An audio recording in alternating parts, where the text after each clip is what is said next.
मित्रों, जब आत्मा अमर है तो फिर मरता कौन है? इस सवाल का जवाब पाने के लिए हमें थोड़ा और समझना होगा।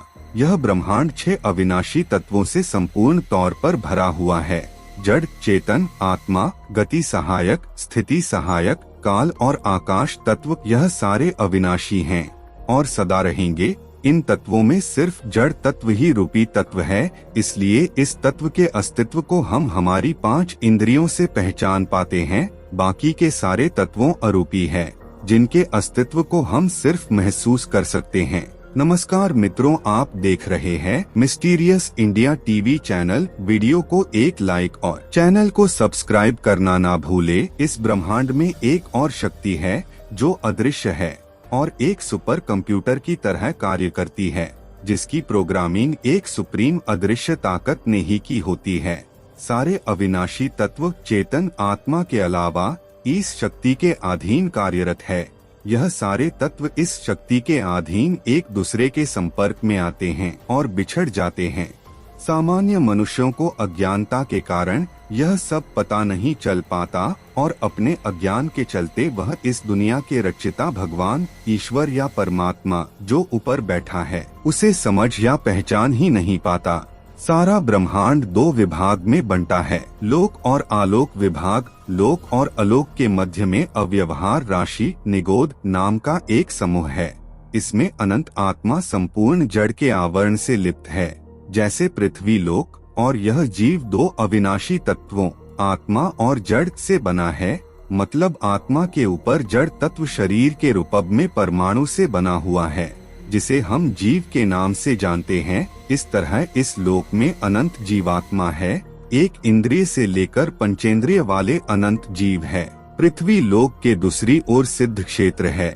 इस क्षेत्र में जीवात्मा केवल ज्ञान पाकर सर्व कर्मों से मुक्त होकर अविनाशी आत्मा अनंत काल तक स्थिर अवस्था में मोक्ष स्वरूप में रहते हैं।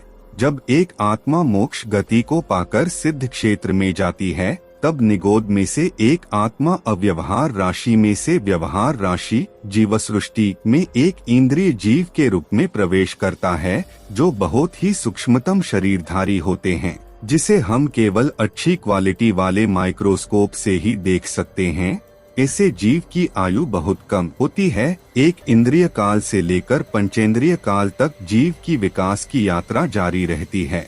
एक इंद्रिय से पंचेंद्रिय तक की विकास यात्रा के मार्ग को संसरण मार्ग कहते हैं, और जीव जब निगोद के अंदर होता है, वहां से लेकर पंचेंद्रिय वाला मतलब 5 तत्वों से बना मनुष्य बनने से पहले तक उसके साथ संसरण मार्ग के कर्मों के आवरण जीव के साथ रहता है।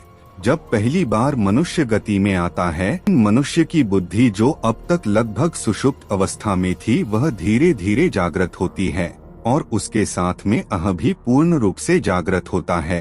अह जागृत होने से संसरण मार्ग के कर्म बंद हो जाते हैं और नए कर्म बंधना शुरू होते हैं। कर्मों के प्रकार विविध और काफी गहन है। उसमें से एक आयुष्य कर्म है। जब आयुष्य कर्म खत्म होता है तो जीव को वह शरीर छोड़ना पड़ता है, और उसने जैसे कर्म बांधे हैं वैसे उसकी अगली गति या अगला जन्म होता है। तो जब जीव का मृत्यु होती है तो जीव उसका शरीर त्याग करता है।